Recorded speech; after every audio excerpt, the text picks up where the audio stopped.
Hey, good morning, Indiana. Welcome to Who's Left This Week, the unapologetically progressive Sunday morning news and talk show for the Hoosier State. My name is Scott Aaron Rogers. I am broadcasting from frigid Bloomington this morning, and we have a packed show. Lots to talk about this week. In many ways, Indiana was the center of the political universe.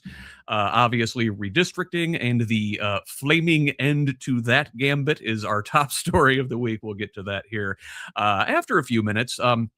But first, we're going to welcome in some guests. But even before that, you're going to have to listen to me shamelessly promote myself for just a moment.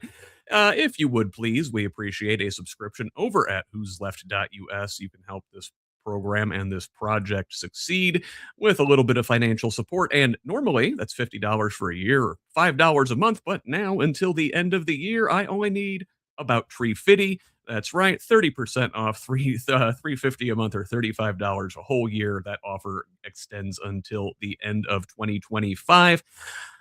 If you can't commit to a subscription, there is an option to make a one-time donation. I've got this QR code right up here at the top of the screen that'll take you to our Venmo page. And listen, I know things are tight, holidays.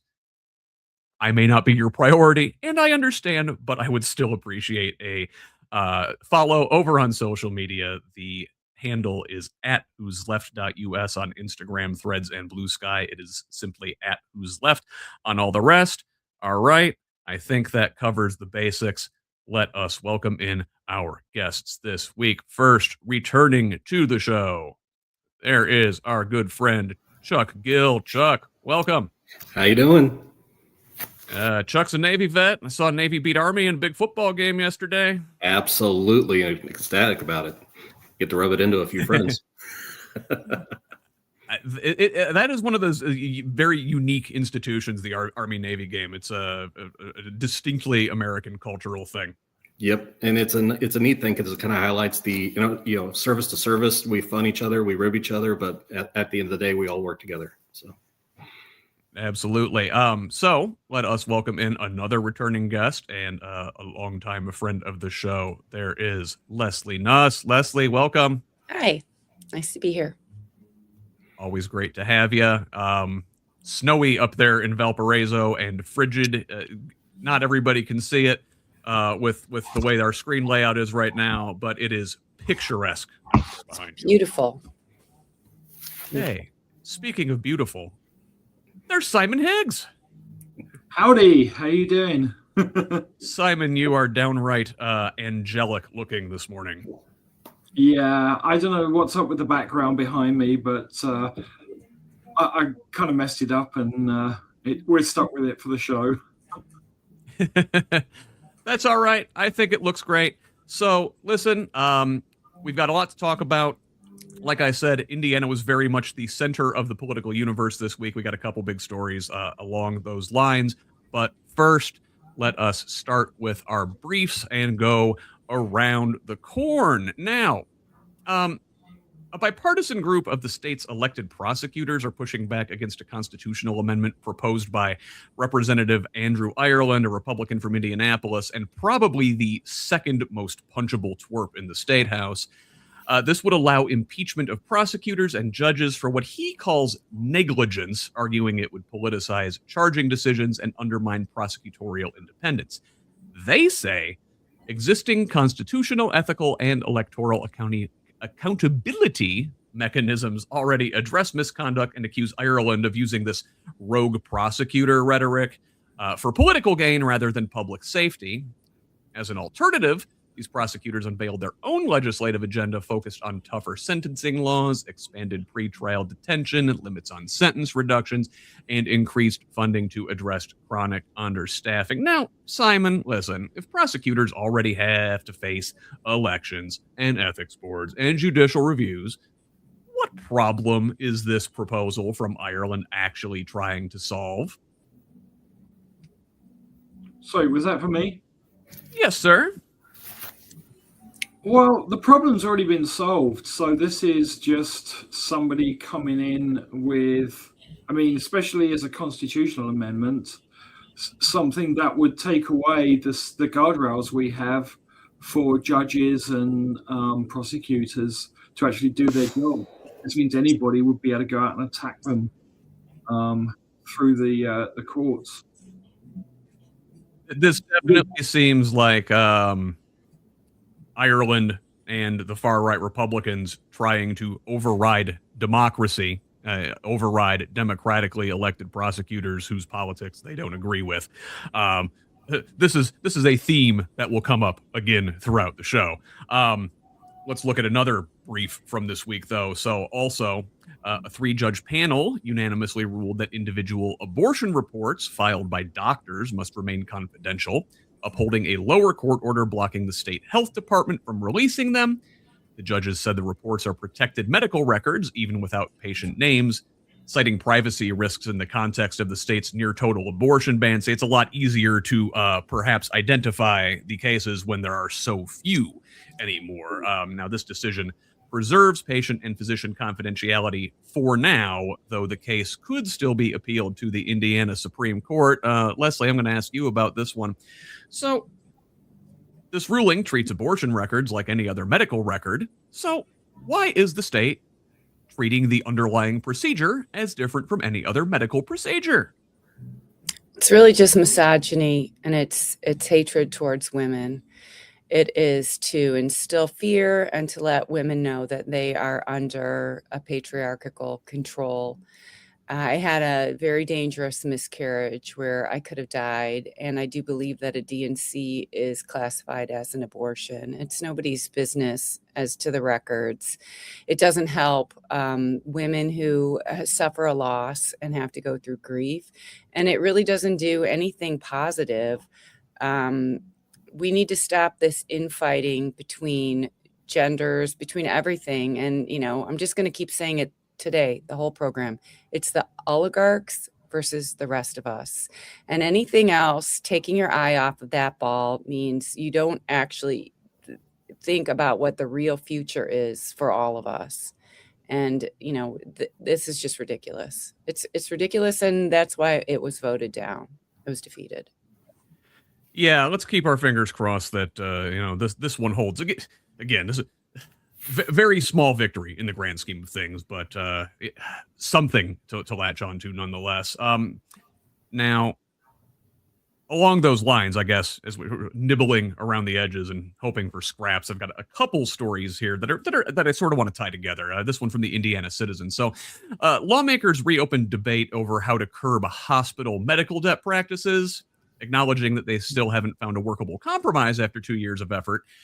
Senate Bill 55 would require payment plans, limit wage garnishment for low-income patients, and bar liens on primary homes. But hospitals and collections agencies warned it could disrupt existing systems. Let's cry the collections agencies a river. Now, with Hoosiers collectively carrying $2.2 billion worth of medical debt, the committee agreed to the problem is urgent, but left the bill unresolved heading into the 2026 session.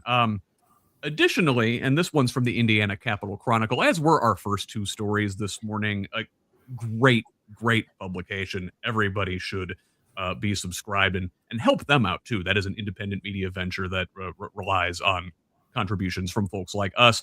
A indispensable service they provide. But the story that they highlight this week that says the Indiana Conservation Voters and Citizens Action Coalition, a pair of consumer advocacy organizations, released a sweeping reform plan aimed at lowering energy bills with proposals focused on low-income discounts, a summer shutoff ban, and tighter regulations of monopoly utilities. The plan also calls for expanded oversight of the Indiana Utility Regulatory Commission, limits on how utility profits and political spending, and changes to how utilities pass costs on to consumers.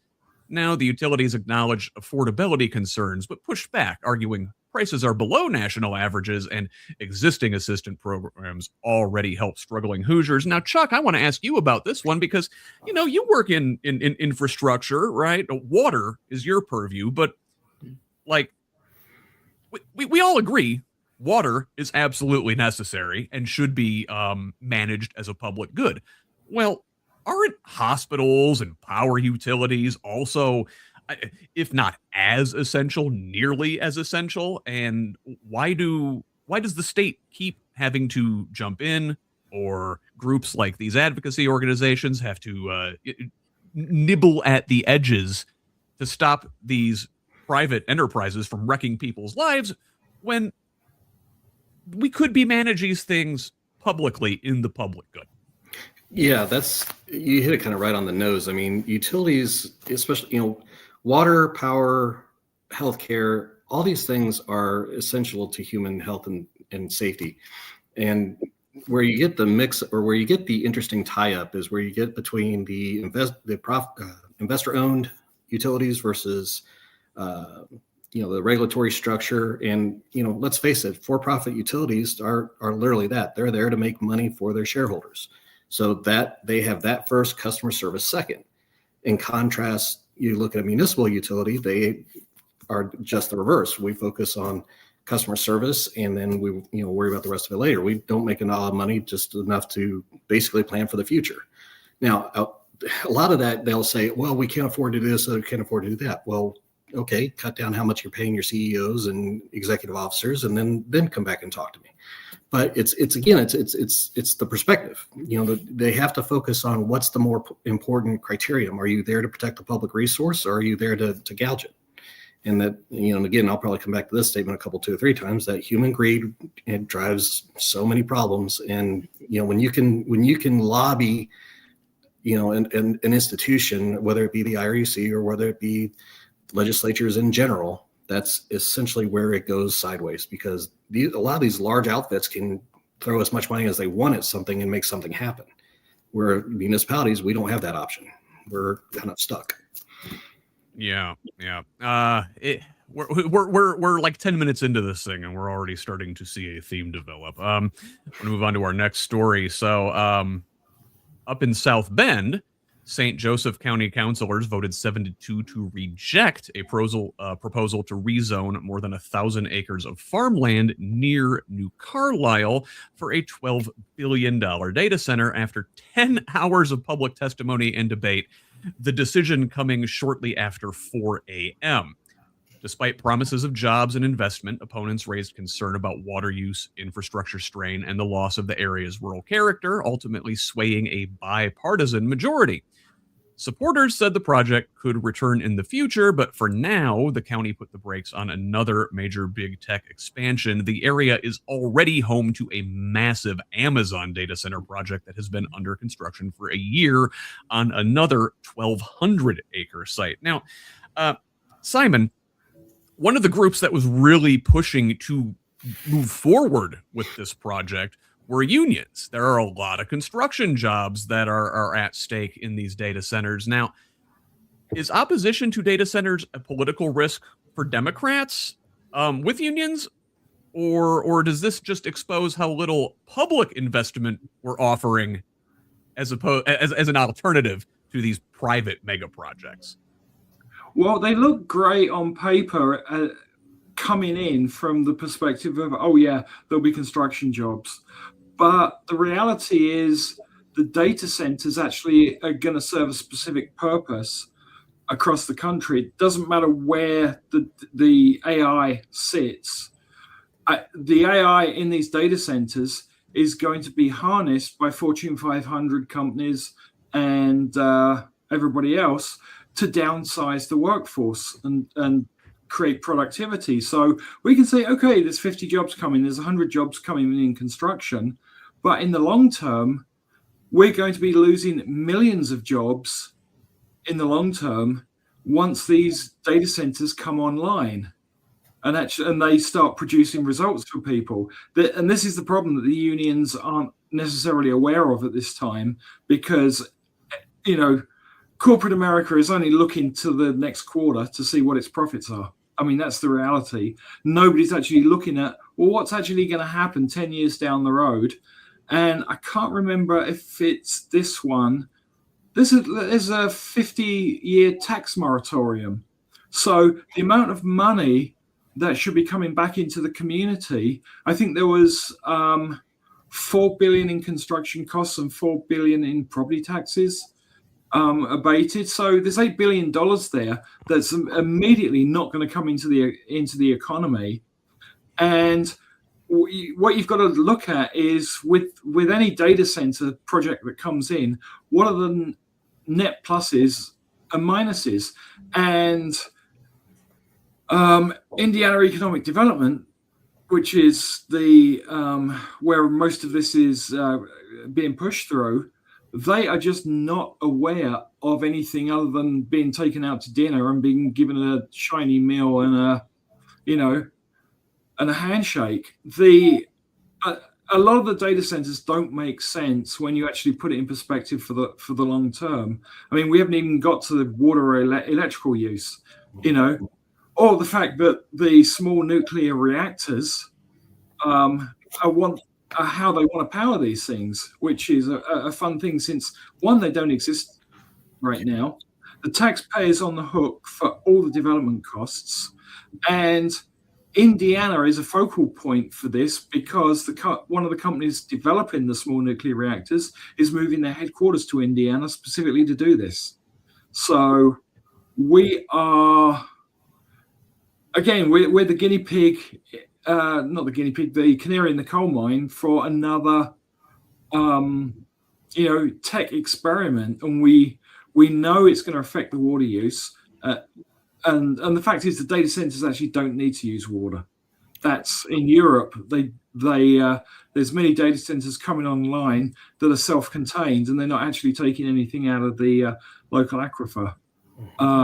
So you got to make a long list of the pros and a long list of the cons and see what works out. Now, if these things are being built and they're contributing to local infrastructure, like one of the data centers in North London, they're providing a new bus route, they're upgrading the streets, they're providing a lot of physical infrastructure for people to get around the data center that they're building. And so what is it that they're actually bringing to the local community? And I mean, the reason they're being put in rural sites is because there isn't anything to give to a local community. There's only, it's a bare piece of land, we can do what we want on it. So predatory capitalism at its finest. Yeah. And this debate is going to continue. I mean, these things aren't going away. It's going to be on us to Can I just say one thing for our favor? Yeah, Leslie. You asked about the unions and is it going to hurt Democrats? Well, I think that lately the Democrats have been fighting for the unions, but the unions were not voting for the Democrats. I think it's been very difficult for many Democratic candidates to get endorsements from the unions, and only a few candidates would get publicly acknowledged by the unions. The unions used to vote overwhelmingly Democratic, but in Indiana, they currently have not been. Now, maybe that will switch back, but, I don't think so. I think that overall, we have to look at, like Simon says, really the health of the entire state. And this extraction capitalism is not good in the long term. It is benefiting the corporation to the expense of everyone else. And giving them all these tax abatements is ridiculous. It is like cutting off your feet. It doesn't make any sense. It's just like, Chuck says, greed. It is just greed. And we need to push back against that. And, hopefully that will work out for us. Yeah, and did I see a finger there, Chuck? Yeah, go ahead. I just wanted to echo in on because Simon, we're all hitting on the same kind of point that the investment in where these things are going in, like especially in rural counties, when they think that there's no infrastructure to improve upon, that's actually kind of a fallacy if those local government agencies don't push back against that, because there are roads, there are sanitary needs, there are drinking water needs, there are all these things, and I can say this because in Hancock County we got a bunch of stuff happening here all the time, and that's one of the problems we're facing is how do we do these things and support people in a healthy and safe way? And if we're going to have these big projects coming in, instead of giving them an abatement, make them invest in the infrastructure. Hey, upsize this main, run this main up to here, serve this subdivision with sanitary and water for us, or get us up there. Those things can be done.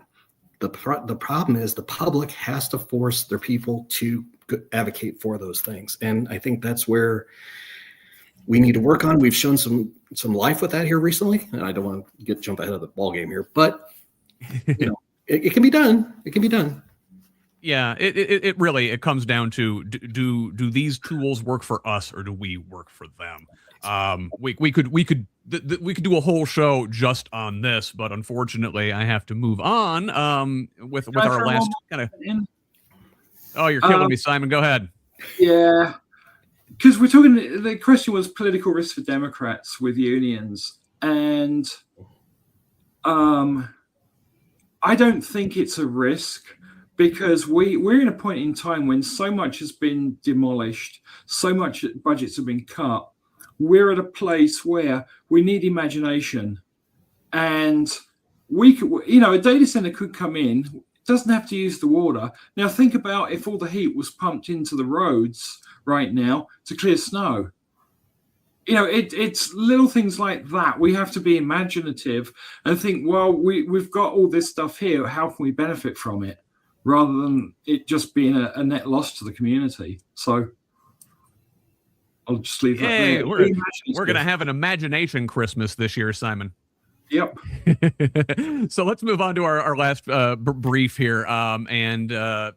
IU School of Social Work lecturer Jessica Adams is back in the classroom after having been removed for 6 weeks under Indiana's intellectual diversity law, but says her classes are now being monitored and that she was found guilty of violating the statute. Faculty and student groups protested, arguing the law chills academic freedom and turns classroom content into a political litmus test.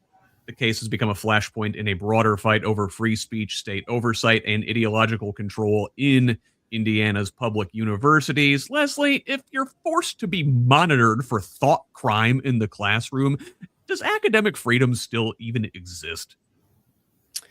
Well, I think that's a good point. It's definitely being chipped away at, which has been the radical right's game plan for just about everything over the past 50 years. Chip away at things bit by bit until you've weakened the structure and the thing collapses. But they're, again, cutting off their own feet. We need an educated population, and we need smart people to be continually working on the solutions for our own survival.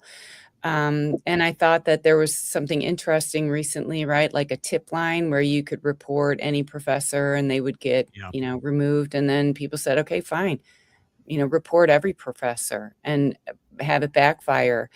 But it is really just this, it's a distraction, right? It's to keep this infighting, us versus them, and forget about the real problem, which is the oligarchs. And I just saw something. It was 140 times the amount of political spending in 2024 versus the year 2000, over $1 billion, much of that going to radical right candidates. And that is what they want us to take our eye off of. And it really does not serve the general population to continue this way and to ignore what is really, really going on. And, it needs to stop. We need to stand up. We need to support the people who are doing the good work.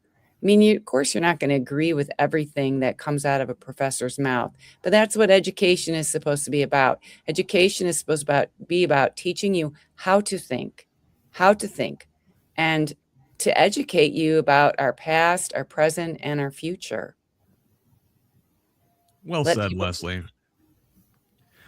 So let's dig into the next couple stories a little bit deeper. Now, I said at the beginning of the show that Indiana was very much the center of the political universe this week, and this next one, I've got a couple stories here, one from a national angle and one from a local angle about the same story, that sort of highlights this intersection. Now, from NPR, the Trump administration announced $12 billion in one-time payments to farmers to cushion the blow from its own tariff hikes, especially for corn and soybean growers. It's essentially a bailout for damage caused by Trump's trade policy, paid for through the same USDA fund he used during his first term and framed as a bridge until his economic agenda supposedly starts working. Now, the subtext is obvious here. Tariffs are hurting rural America right now. Input costs are up, crop prices are down, and the White House is scrambling to keep farmers, one of Trump's most loyal constituencies, from feeling the consequences before the next election. Now, zooming in and looking at it here in Indiana, this is from WANE up in Fort Wayne. Farmers say the $12 billion package is a temporary Band-Aid and not a sustainable solution. Corn and soybean growers in this state describe being squeezed by years of rising seed, fertilizer, equipment, and land costs, coupled with stagnant crop prices and trade wars slowing exports, especially for soybeans, more than which of half are sold overseas. The message from the fields is regretful. You know, the money helps farms survive this season, but they don't want a handout. Long-term stability depends on predictable trade, stronger domestic demand, and markets that actually let farmers turn a profit. Now, a couple questions here, and I think I want to start with you, Chuck. So listen, if tariffs are a policy choice and this farm bailout is the fix for damage that those tariffs cause, isn't this just a case of the government socializing the losses of its own economic failure? Short answer, yes. I mean, it's like deja vu. I mean, we had this, like you said, in the first term, when this individual was, I'm going to be a little diplomatic in my terming here, was in office. And so, you know, it's like giving an arsonist a pat on the back for putting out the fire that they started. And, you know, tariffs, you know, when applied without thought or policy or consideration, here's the result. I mean, quite frankly, we're seeing how bad international policy actually happens.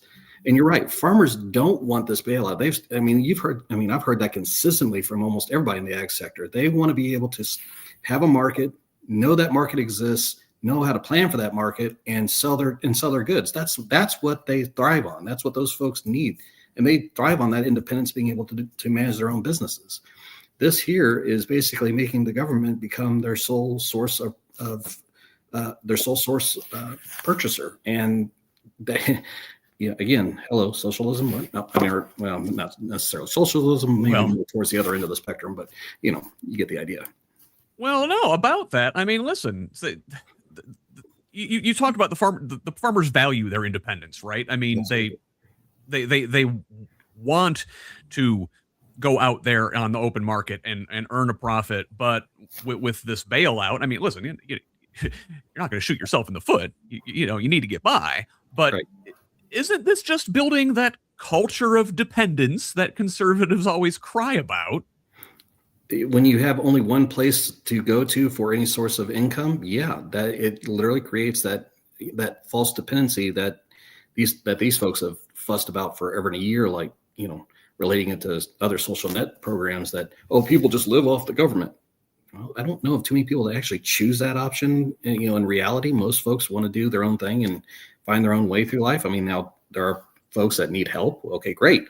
But farmers, I can tell you, they are used to finding solutions for their problems, and they will do it. They come up with some of the most inventive stuff you'll ever find out there. And I have a lot of folks from the agriculture that work for me, and they are problem solvers left, right, and sideways. Unfortunately, this is a problem they just can't solve on their own because you've got a tangerine terror that is ruining everything. Sorry, that was out loud. Well, no, listen, these are big systemic issues. Now, Leslie, look, Chuck said the S word. Farming has depended on public support since the 1930s, right? Price supports, subsidies, disaster aid. Why is socialism only a dirty word when it applies to workers instead of landowners?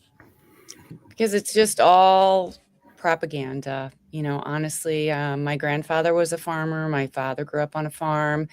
And, you know, I own farmland, and my aunt and her son run a trucking company that hauls grain, right? So my aunt actually complains that when the crops are bad or something, you know, the farmers get a subsidy, but she does not get one for the trucking. And so there is actually some awareness of that. But, you know, what is the larger play? Is it tariffs to destroy the market so farmers are forced to sell their farms to J.D. Vance's company private equity that ends up buying them up. Then they seek new markets, drop the tariffs, and JD Vance and them hire all the farmers as workers, but they've lost their farms. You have to look at, like, what's the long-term plan here? Nobody wants to grow, 100 acres of soybeans and have it sit and rot. You want people to eat it or whatever. It is just, nobody wants a warehouse like that. So I think, this has been many, many years of saying socialism is just like the boogeyman. It's I love the Disney movie Beauty and the Beast. And it's just like Gaston saying, the beast will make off with your children. I say we kill the beast. And it's always socialism will do this or whatever. And it's the people need to just wake up and stop being, have their, their emotional system being pricked by these words that get them to stop thinking critically. They need to think of the big picture. And hopefully the farmers will wake up and say, why do we keep voting this way when this administration seems to be ruining our livelihood? The rural communities that I canvassed in, they need a robust economy, and they need the state to work together to keep their schools together and their rural hospitals and everything else. So I think we just need to wake up and stop playing their game of divide and conquer. Simon, we Leslie was sort of getting at this, and I mentioned it, a minute ago. The farmers, agriculture community have been major Republican constituency for the last couple decades now at this point, and especially Trump. They love them some Trump. Why? We talked about the pressure being put on them from consolidation in the seed industry, consolidation in the equipment industry. You look at the way John Deere locks people in, for example. They have farmers over a barrel. That's the real enemy, right? We're fighting these culture war issues to distract from consolidation of industry, which is where farmers are really getting screwed. Yeah, and I mean, Leslie nailed it when she talked about JD Vance's company, which is called Acre Traders and Acre Traders LLC, and it was created for one purpose: to buy up distressed farmland. Now, Trump is into big corporate farming. He doesn't support the mom and pop farmers in any shape or form, as you can tell with the tariffs. But to make it into a big corporate farming enterprise, he's all over that. So with the idea of bankrupting the farmers through the tariffs and through all of this, the handout is less money than Argentina's getting, right. for their situation. You also have to look at it from the perspective of what else can be going on in the background. And we know what we're going to talk about immigration next in the program.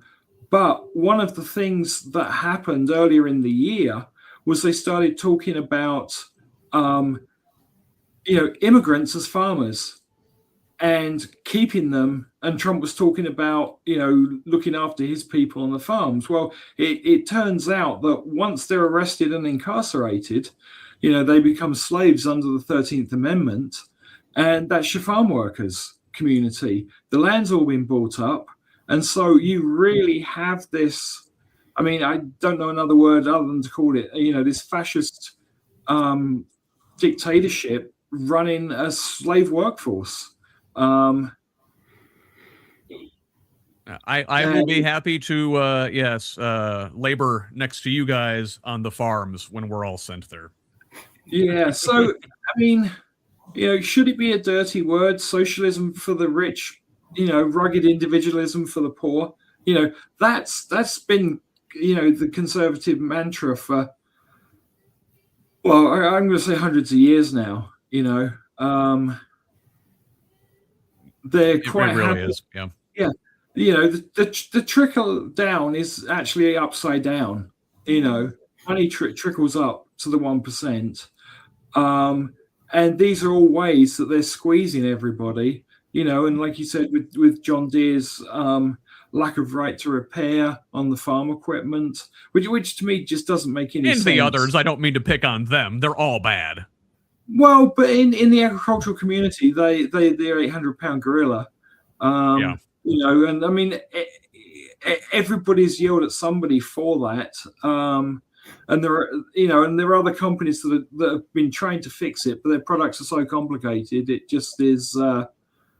How many people can solder a memory chip or SSD storage on a motherboard?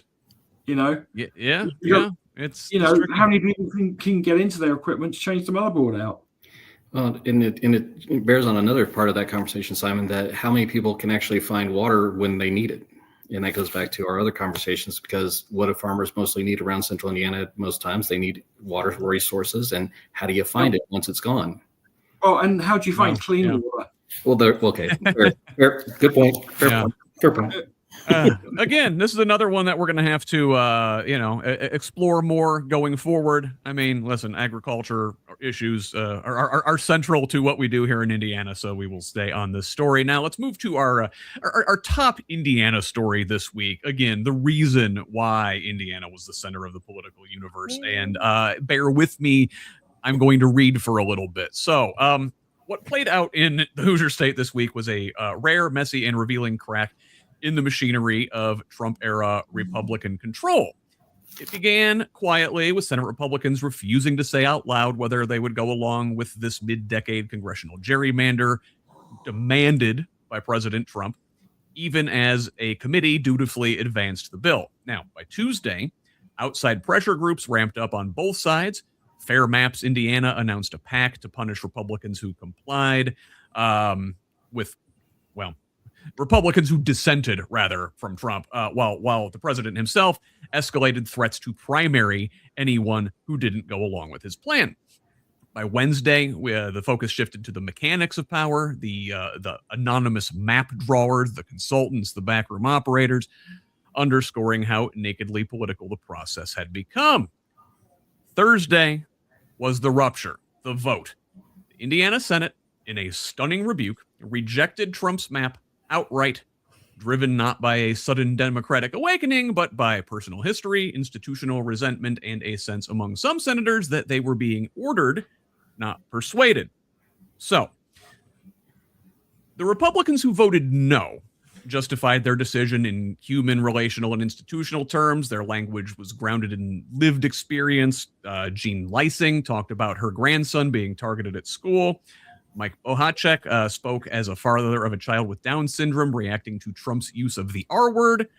Greg Walker and Sue Glick described swatting threats and intimidation. Greg Good cited town halls, community cohesion, and fear of political violence spilling into Indiana. Even when they rejected Trump, they framed their resistance conservatively, right? Emphasizing precedent, conscience, and restraint, and the idea that power should not be exercised through bullying or fear. Okay, their rhetoric was defensive, not expansive. Don't escalate. Stop doing this. Don't reward threats. Don't import the national toxicity into Indiana. Now, by contrast, the Republicans who voted yes, like Liz Brown and Chris Garton, for example, made a fundamentally different argument on the Senate floor. They didn't center voters or families or communities. They centered power. Their speeches treated elections as hazards to be neutralized, demographic change as a threat, and partisan advantage as a justification into itself, right? Where the no voters spoke about intimidation as disqualifying, the yes voters spoke as if coercion were normal and necessary, right? Where the no voters rejected Trump's pressure as improper, the yes voters framed obedience to Trump's national project as a duty, right? That's the mask off moment right there. They're not supporting gerrymandering. They're openly articulating an authoritarian logic in which democratic processes exist to be managed, dissent is illegitimate, and permanent control is the goal. Now, Garden's speech in particular was scary. Like I am literally afraid for the people in his orbit after listening to that man on Thursday. But what happened the next day makes clear that this push was not really a policy disagreement at all, but fundamentally a loyalty test. The language immediately shifted to retaliation, threats of primary challenges, warnings about federal funding being withheld from the state, and claims that Indiana had somehow declared war on the White House.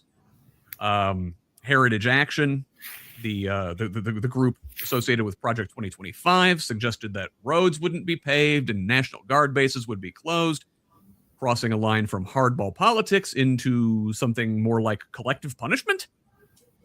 Now, Lieutenant Governor and attention whore Micah Beckwith grabbed the spotlight with what looked like an act of stochastic terrorism, accusing the senators who voted against Trump of having, quote, chosen dishonor, effectively declaring civil war inside his own caucus while sharing an image of the 21 dissenters that really eerily resembled a wanted poster. But yet, all that pressure ironically began claiming scalps not from the legislators targeted by the pedo-adjacent pastor, but from the pro-gerrymandering camp when the aforementioned Liz Brown resigned from Senate leadership, a tacit admission that the pro-map faction lost not just the vote, but its standing inside the chamber. Now, also Friday, in what may be an unrelated story, Governor Braun announced the appointment of Huntington Senator Andy Zay to the Indiana Utility Regulatory Commission, removing another hardline Trump sycophant from the Senate entirely, creating a vacancy and a caucus vote in his district that will serve as a temperature check for who controls the Republican Party in Indiana going forward. So, will attempted governance, and again, make no mistake, like, these Republican lawmakers are still wrong on nearly every other issue, but will at least attempted governments rule the day, or will this aggressive grievance be the purview of the Indiana Republican Party going forward? So let's open this up to the floor and let this thing breathe a little bit. And Leslie, I haven't heard from you in a minute. What do you think? Well, I went to Indianapolis on Monday and I gave my testimony and I addressed just about everything that you mentioned. And I wanted to appeal to the higher ideals and values of what it means to be a senator. I think that these threats of violence and retaliation are really they're showing people's insecurity and their inability to persuade people of their actions. I've been very, very interested. I watched the Ken Burns American Revolution, and these people with their threats of violence are more like the British and the loyalists. And in fact, they are aligned with the oligarchy. They are not aligned with the people. And we need to give credit where credit is due. I applaud all the Republicans for voting no, because we can and we must come together and vote on our shared values. We are a state, and it's supposed to be state rights until it seems like the elite in DC want something, and then we're supposed to do what they want. But I think that Hoosiers know what they want. They want to govern themselves. And so I am hoping that this is the start of more partisanship on our shared values. But it is this violent rhetoric that is threatening our entire species globally. It is the violence. It is the violence of the words, the deeds, and the actions. And it is everything. It is the corporate, rapaciousness. It is the terrorism. These are all problems that are created by our own species. They do not solve any problems. They are not positive. They are just very negative. And it is going to take the cooler, calm, rational heads to come together, to put aside our differences and realize that we are in, I hesitate to use the fight, but it is a fight for our collective future. I mean, Chuck, you're very interested in water. And years ago, I worked as a recycling coordinator. And we've known for many, many, many years, we cannot live without clean water. And so these are our shared values that we really need to really just start coalescing around and forget about these culture wars that are just a mere distraction. And we can do this. The people can do this. And so, yes, I applaud all the Republicans for voting no. I called my senator, and in fact, I spoke to him personally a couple of months ago, Ed Charbonneau, and I said, Ed, vote no. And, and I ran against him, and I am proud of him for voting no. And I called him on Friday, his office, and I said, please tell him that I said thank you for voting no. And that's what we all need to do. We need to call our Republican state senators and thank them for voting no. We should thank our Democratic ones as well. There's been no mention of the fact that all the Democrats were going to vote no matter what, right? But when people do the right thing, we need to thank them. And we need to continue to focus on our shared values to get us out of this mess that otherwise is just going to be more difficult to get out of. Yeah. Well, speaking of this mess, Simon, let me ask, obviously this is a rebuke of President Trump, a rebuke of Mike Braun, who was a big supporter of this. He's threatening to support primary challenges as well now. Have we reached peak Trump, peak Braun, peak Beckwith? God, please go away. Did the moderates stuff the Nazis into a locker, or does Beckwith's little terrorism gambit there turn up the temperature even further? I'd say both are happening at the same time. The thing is that the pressure that came from the White House, because especially with the swatting and the threats, people are going to stand up for themselves and their families, no matter what, and the Republicans that have done that, I mean, should be applauded. We are seeing the cracks in the power that Trump can exercise. And I think this is one of the first places where I haven't been a fan of states' rights, but in this case, standing up to what is essentially a dictatorship, I think Indiana has succeeded on the national stage, saying, "Hey, no, we're our own people." I've got a quote here, which I actually keep on the front page of Organizing Indiana. And it's basically from Abraham Lincoln to the citizens of Indiana. And it says, "It is your business if the union of these states and the liberties of this people shall be lost. It is your business to rise up and preserve the union." And that was from a speech, February the 11th, 1861. And you can actually find the plaque outside the State House at 402 West Washington Street at Missouri Street. So, but basically we have, a mandate there specifically for Indiana to stand up, to the federal government if it steps out of line, and it stepped out of line. So, and I mean, I think we've been fortunate with some of the people that we've got representing us, even if they are Republicans. Where on Org Day, everything was, they voted basically to close down and come back in January. And then, of course, that got changed. So on Org Day, I went up to Rod Bray, who's the president pro tem of the Senate, and basically said thank you and shook his hand.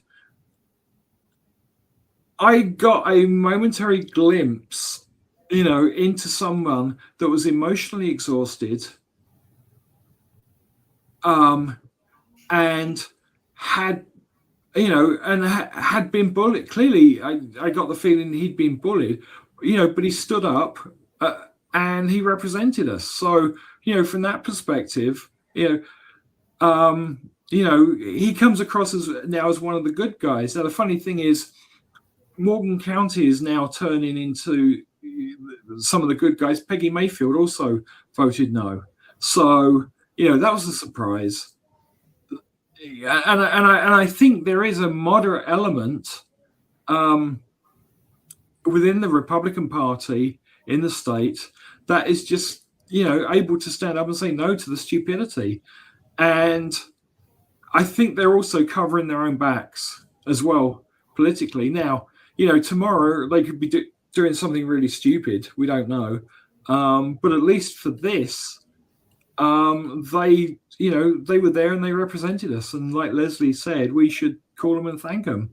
But it's taken a toll on them for sure. Yeah. Now, Simon, you mentioned, and Leslie also mentioned, right, that we should be thanking these Republicans for doing the right thing on this occasion, and we should. But I guess let's not lose sight of the long term here. For all the celebration this week, and this was a win, but Indiana is still operating under a 7-2 gerrymandered map. Chuck, are we mistaking one tactical win for real reform? A symbolic win for progress, hold comfort for change? I think at the moment, partially. While I do applaud the senators for standing up and doing the right thing, we have to remember that the Republican House did the absolute opposite. So, to the case in point, that our own, the Indiana House of Representatives absolutely laid down for this mess. So, do I think that it's a short-term win? Yes. Do I think it's the long-term? Does it begin a long-term thought? Maybe. I think Simon hit it very accurately. I think there are cracks that are starting to show, but it's us, the people, that have to push the envelope forward. I mean, we're only going to achieve real success at the ground roots level, and if we don't stay engaged, if people do not stay engaged in the political process, then we're going to lose it just that much more. Because this isn't going to be the last time they try something like this. They've tried it once; it'll be tried again. The only way we can do it is by hopefully getting a bill or getting the. I have to back up. I heard a couple times during the. I think it was in the House of Representatives when they were doing all their speeches and all this stuff, talking about, as long as, since Congress hasn't acted, we have to do what we have to do. There shouldn't be this gerrymandering, but it is what it is. Well, two wrongs don't make a bloody right. So, I think honestly, and right now Congress is paralyzed, for lack of better terminology, because they can't figure out what they're doing. But I think us as Hoosiers can sit there and say, look, we're not going to have this mess anymore. We need to have an independent agency, draw the congressional districts according to what makes sense for Indiana, not for what makes sense for any one political party. And I'll admit it, I'm saying it doesn't need to favor anybody. It needs to be even slate. That way the ideas and the policies can be evaluated by all, and the people can have their choice. And that's what it should be. The unfortunate part to all this is that in that whole statement that they have a bill in there to restrict ranked choice voting this legislative session. So saw that. Yep. And then, so there you go, that they're still trying to limit the power of the people to select who their choices are and how their choices move forward. So I think unless we do a complete, and I keep using this term, but a complete reset in the idea of saying, look, this kind of infighting, and this hits back to Leslie's point, we have to look at our collective good. What if we're not going to work together for the collective good of all of us? What are we doing? We're basically electing to go extinct, for lack of better terminology. Correct. I'm not sure I agree with the going extinct, because Indiana is holding the line, and it was the only state not to lose any Democratic seats in the 24 election. So as far as that, it's held the line, and this has been a win, for not getting redistricted again. But we are showing ourselves as somebody that is capable of stopping movement towards us, and it's just building up the momentum to push back. But so far we're holding the line. So if we get investment, next year, then things should move forward. About that, and I didn't have this in the show notes, Simon, but you mentioned investment, right? And Yeah. Indiana has shown that, we can stand up and organize, and as such, I want to say it's the Democratic Congressional Campaign Committee. Correct me if I'm wrong on which organization it is, but they're going to invest some money in Indiana. Yeah, it's the Democratic Legislative Caucus Committee, I think. Okay, yes. And it's made up of congressional House leaders, in DC. But because they've seen where Indiana is standing, they can see that there's something happening in Indiana. They're not going to come and say, "Hey, you're a swing state now," but they are looking to come in and do exactly what we tried to do last year, which was break the supermajority in the House. So they haven't invested in Indiana, this is what I've been told, since 2014. So it has shown. Yes. And that lack of investment has shown the power being given away to the Republicans. So, we should see something next year, but if they only support 4 candidates, I'm going to be massively disappointed, because the Democrat Party in the state tried that last year, and they lost every candidate. And that's one of the reasons why the Indiana Rural Summit is trying to fill every seat so that every race is contested. Yes. And then next year, we're going to be following the Virginia Grassroots Coalition's method, which is literally getting every seat filled so it gives incentive for people to come out to vote. Even if you've got a whole bunch of people that are going to lose, the extra people that come out will generate 1, 2, 3, 4% extra in each district or precinct, but the overall number that comes out, all of a sudden it's like the statewide races you can own, because you've got the momentum.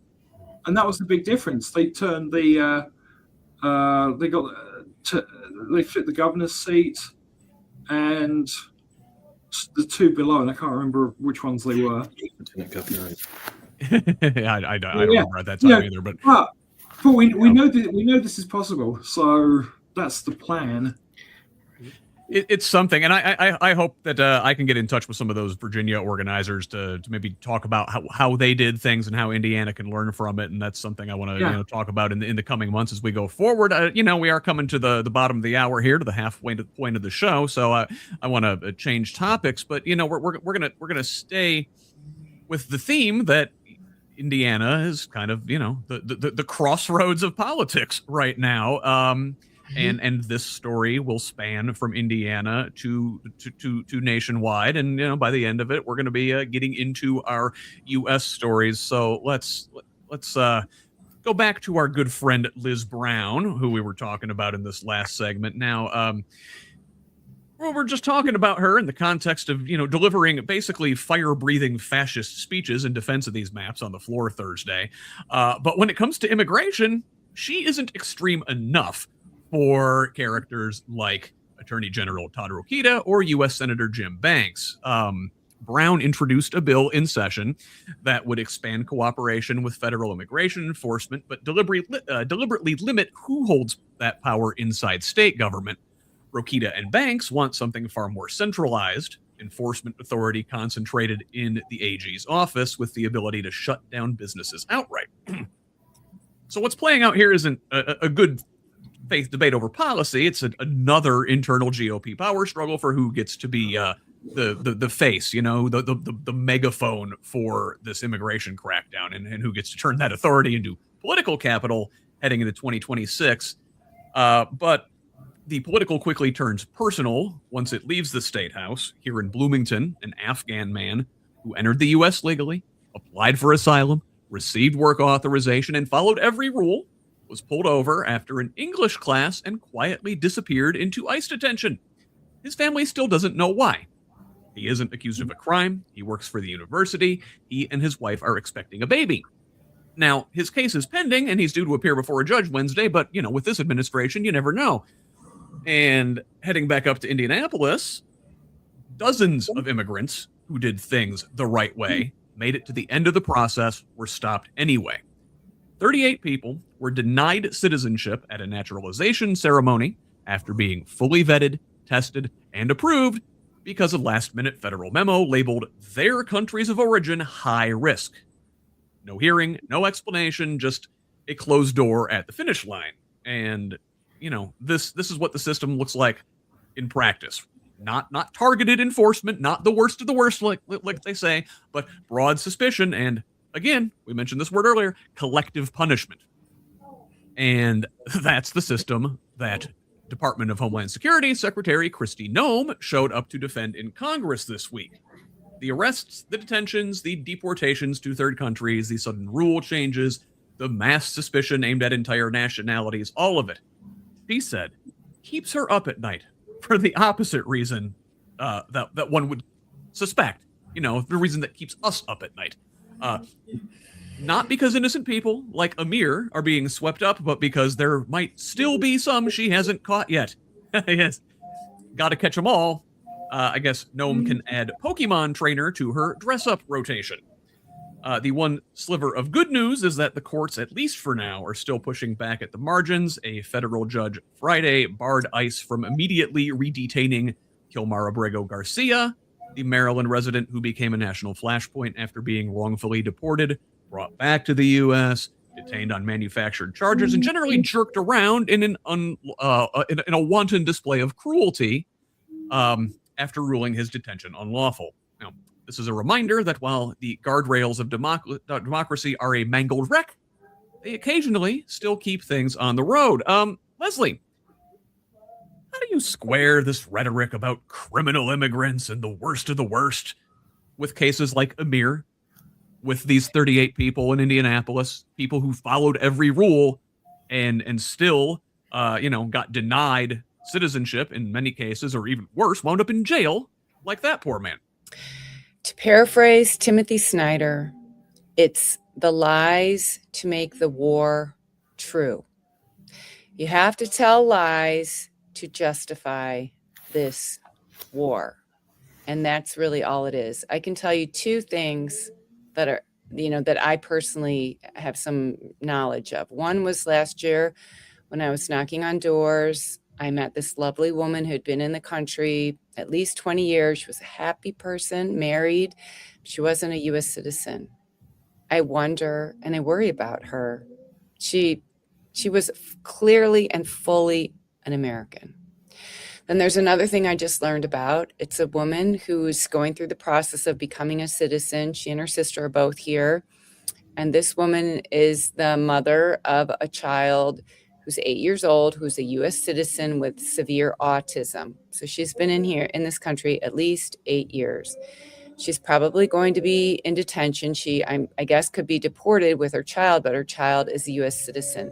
Does this U.S. citizen with severe autism have the rights to be parented by his biological parent if this mother is not yet a U.S. citizen? That's something that I think about. This child should have the right to have his mother or her mother, actually don't know the gender of the child. But, I have a child with multiple disabilities. And I think I was asked, what if this woman goes into detention, what will happen to the child? And I said, this is so new. We need like a new charity or something to take these children with disabilities. I've started asking around, where could this child go? Because not just any foster parent can foster a child with severe autism. And this just goes to the cruelty, but it's the lies to make the war true. It's largely lies. They are lying to themselves. The only reason that Kristi Noem keeps going is because she is so steeped in her own lies. And if she stopped for a minute and stopped the lies, she would end up with a severe psychological breakdown, as would many of these people.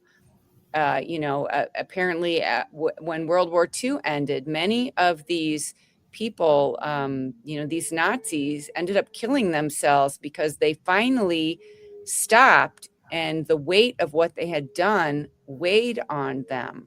And that's, these people are just very dangerous. And the only way they can keep going is by lying and putting forth their lies to the people who are still believing it. Leslie, I'm not glad when anyone brings up the Nazis, but I'm glad you brought up the Nazis. Chuck, well, you're a Navy vet. The concept of collective punishment has come up several times already this morning. In an armed conflict, collective punishment is a war crime. Looking at you there, Israel. Isn't this what we're talking about here? Group punishment by the Trump administration? Like a crime, not on the same level, of course, by any means, but isn't this a crime against humanity by like 1,000 paper cuts? Yes, it is. Hands down. I mean, we did the same thing after Pearl Harbor, where any Japanese person, citizen or no, was rounded up in internment camps. Never mind, none of those people did anything wrong, or against the national interest or anything of that sort. I mean, again, it comes back to, and Leslie was saying on it, that it's essentially, when you talk about criminal immigrants, you're talking, that's a political term that's meant to inspire fear and xenophobia and all the worst traits that we worry about in our worst corners of our minds. We forget that those folks are human just like anybody else. So what we have to really kind of ask ourselves is, what is our long-term idea? Where do we actually want to go? Unfortunately, this quote unquote administration, and I use that very loosely, uses fear as a powerful thing to eliminate our reason and to take our eyes off of other things.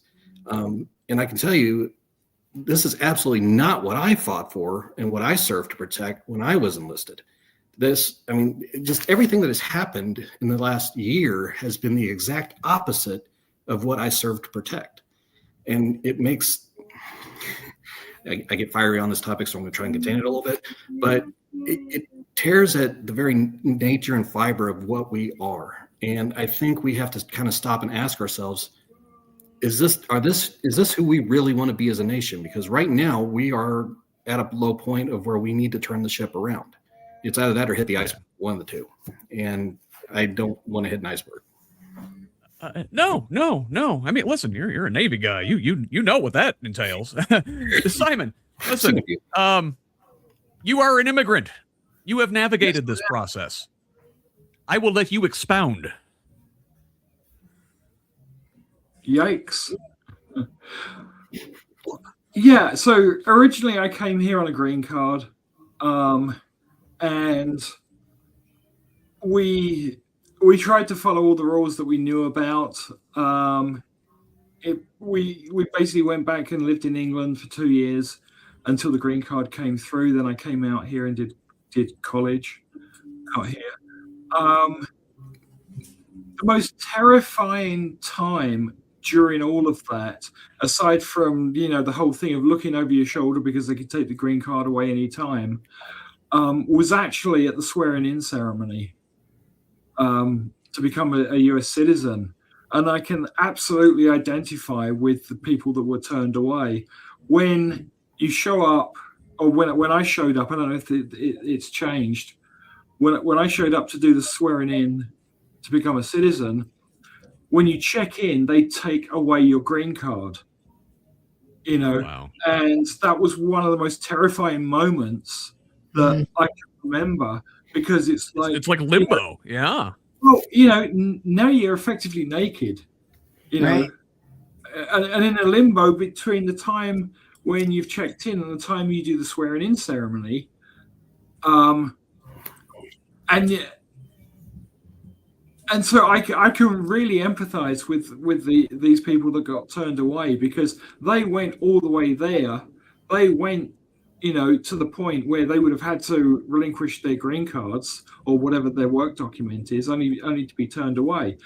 I hope for it in their case that they've kept their documentation and their status, and it hasn't been removed, because that's one of the most horrendous things the administration's done. Is just gone, oh, look at all these people that are here legally. Yeah, let's just take that away from them. And I mean, it's a cruelty that to me, it's unfathomable that somebody would think to even do that. But the fact is, the administration is like, yeah, well, we just don't want those people here. So even though they're here legally, let's just get rid of them. I mean, and then even going as far as taking away naturalization from people. Yeah. And you think about it. Well, let's take this to the logical conclusion. Trump's kids are anchor babies. All but Tiffany. Yeah. Yeah, all but Tiffany. She barely counts. All the mothers were immigrants, and all the children were born before the mother became a U.S. citizen. So there is a status for all of Trump's kids to be denaturalized, and this doesn't make any sense in a rational world. Because obviously Trump will oppose that whole idea, but this is what he's doing. And he's doing it to the point where it can happen to his own family. If he loses and somebody more draconian comes in, the retaliation Trump's doing to people, that can come back on Trump by somebody else. The only reason he ran for president in the first place was to stay out of jail. You have to remember that. Yeah. With the 34 felony convictions. So. But anyway, just going back to immigrants in general, it just doesn't make any sense to take somebody's legal status away on a basis that would even be a misdemeanor. I mean, when Kristi Noem was in front of Congress the other day, one of the guys brought up all these cases. She's deporting veterans that have served the country, Purple Heart recipients she's deporting, that have taken 2 bullets for the country. It's like, what are you thinking? That should never happen. And then, the list went on and on. And she's quite happy to thank somebody that's, served and is here legally, but she's also quite happy to get rid of somebody that's committed any kind of crime. I mean, one woman, I think it was, she had 2 checks bounced, total of $80. Yeah. 20 years ago, that is the basis for her deportation.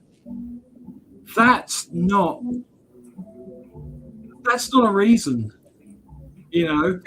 Think of what we could be doing with these resources. Just ignore the human toll for a second if you're a cynic.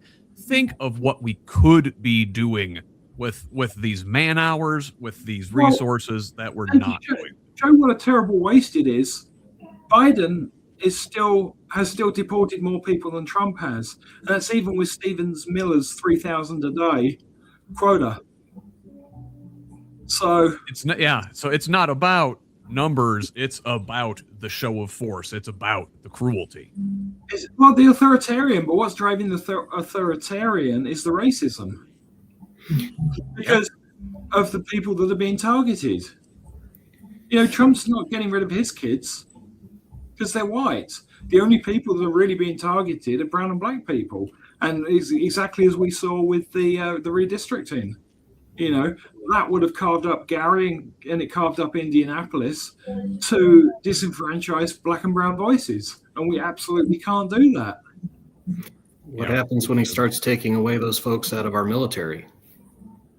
He's already doing it. Well, no, but I'm saying like en masse, where he basically says, okay, all y'all gone. I mean, how many folks are serving in the military to gain citizenship status? He's already done it.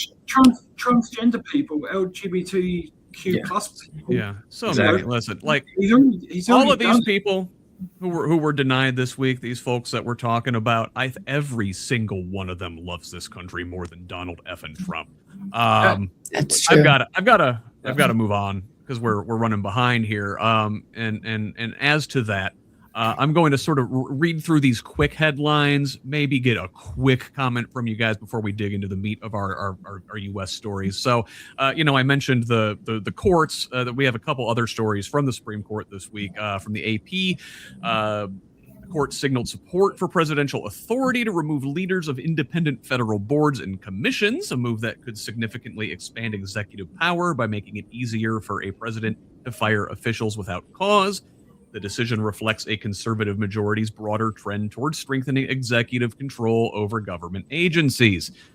Solicitor General John Sawyer, who argued the immunity case for Trump, called on the court to overturn Humphrey's executor, an unanimous 90-year-old decision that has limited when presidents can fire agency board members, saying the decision established a headless fourth branch of government, right? This is the administrative state, the deep state that is in disinterest, and Nazis like Steve Bannon have been trying to get rid of for decades. In another case from the court this week, they also heard arguments on whether federal limits on coordinated spending between political parties and candidates violate the First Amendment, with several conservative justices signaling sympathy to the challengers, though they offered few clues about the outcome. Justices Gorsuch and Barrett largely stayed silent during the proceedings, with others split over corruption risks versus free speech concerns. This case appears difficult to predict, though a ruling could further weaken campaign finance limits when a decision comes this summer. Leslie, real quick, we keep asking whether the courts are the last guardrail, but if the Supreme Court itself is clearing the path for more executive power and more money in politics, do those upstream guardrails even matter? It is a corrupt court. Plain and simple. I was thinking about it yesterday. It's like Trump is in a car, speed racing down a busy highway, just smashing into every car to get out of the way, throwing them over the edge. And people seem to think it's okay. Like if it was a real highway and the car was doing that, you'd stop it. But, they're corrupt. They take money under the table, gifts under the table. They have right on top of the table in Clarence Thomas's case. Right on top of the table. And they just don't care.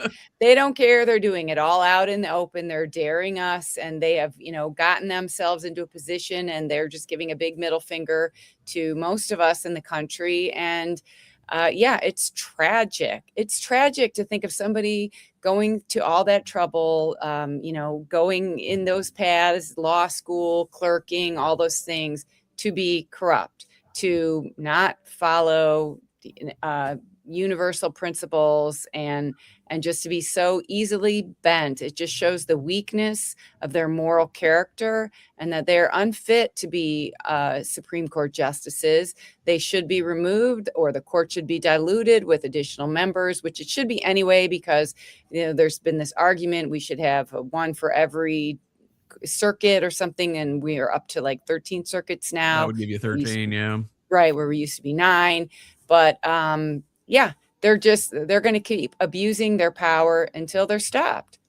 Plain and simple. We've got to do something big about the court, about the redistricting, about the, open corruption, the open cheating that we've been, seeing from. And they don't seem to think that it's ever going to, splash back onto them. But like I say, people pass down more than their material wealth and their genetics. They pass on who they are as a people, and their descendants are going to be negatively impacted by who they are as a person and what they've done in their lifetime. I guarantee it. And you just have to look at the history of people who have been bad and corrupt, and look at their children and their grandchildren and their great-grandchildren. And honestly, if they really cared, they would behave in a different way. But some of them don't. Like Clarence Thomas, I believe, does not have any biological children.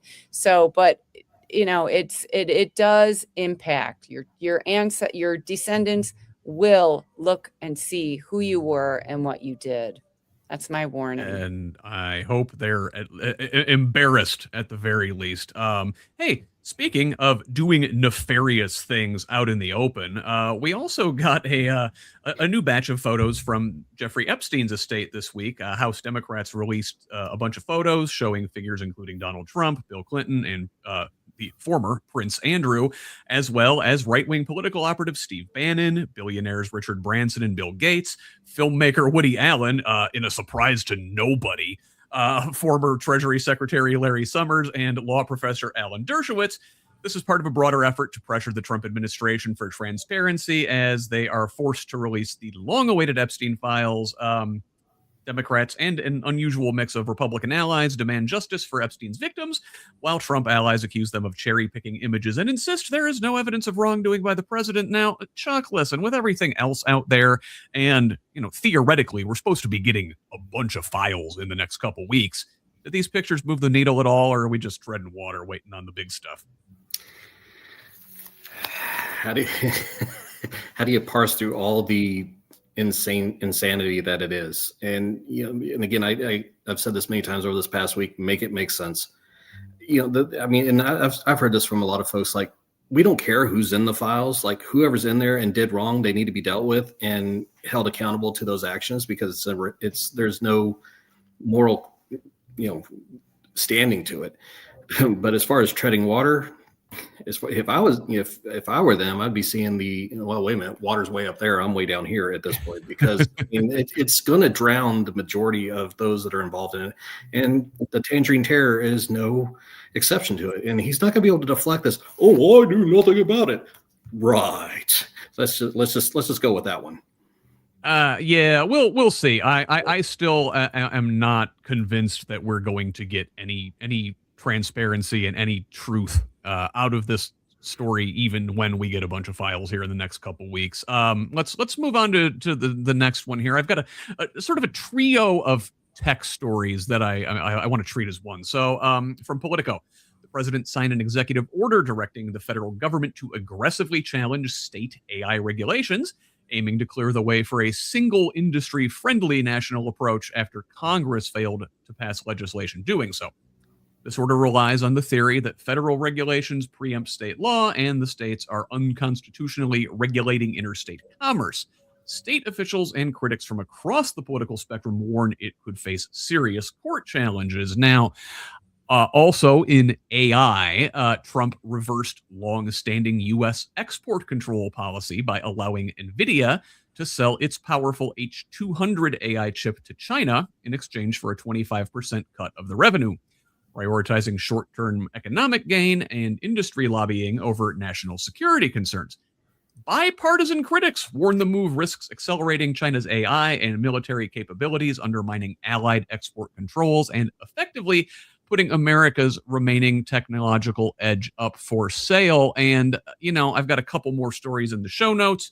You should be subscribed to receive this delightful treasure trove of information summarizing the week's news from Indiana and beyond at HoosLeft.us.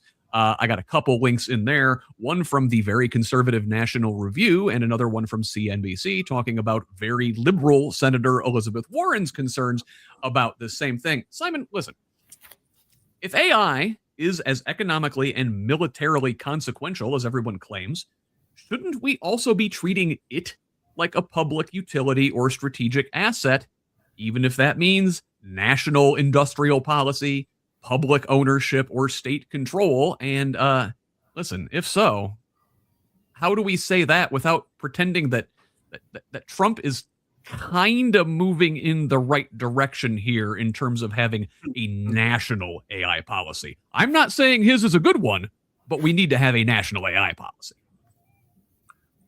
Well, you have to remember, Trump, from my perspective, he stole 10% of the shares of Intel already, basically, in order to give Intel what they wanted. Now he's taking a 25% cut of revenue from NVIDIA, which,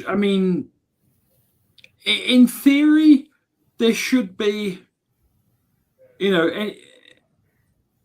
anything that's been nationalized should, benefit everybody from how it's implemented. The problem is we have partial partnership with industry, which is actually, a national socialist rather than a democratic socialist way of doing things. It is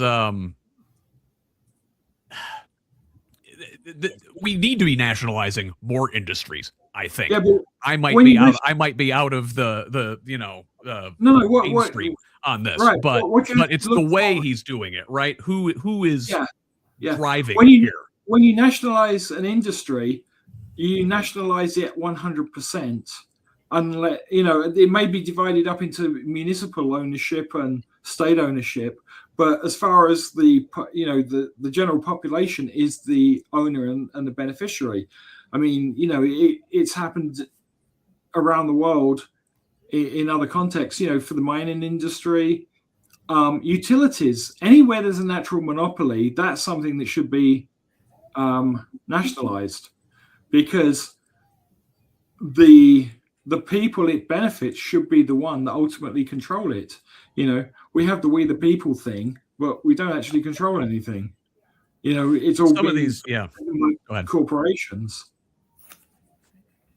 Some of these corporations like Nvidia and others, their market caps are such that like they're bigger and more powerful than the government itself. So we can either break them up or have the government take, insert some democracy into the And there's process. a national security concern to selling the chips to China. I mean, I'm assuming a lot of the chips are getting made in China. And China already has the knowledge to reproduce this. Sorry about that. Yeah, these chips, this series is like a generation behind what we've got now. But the concerns are they're going to catch up, and then what?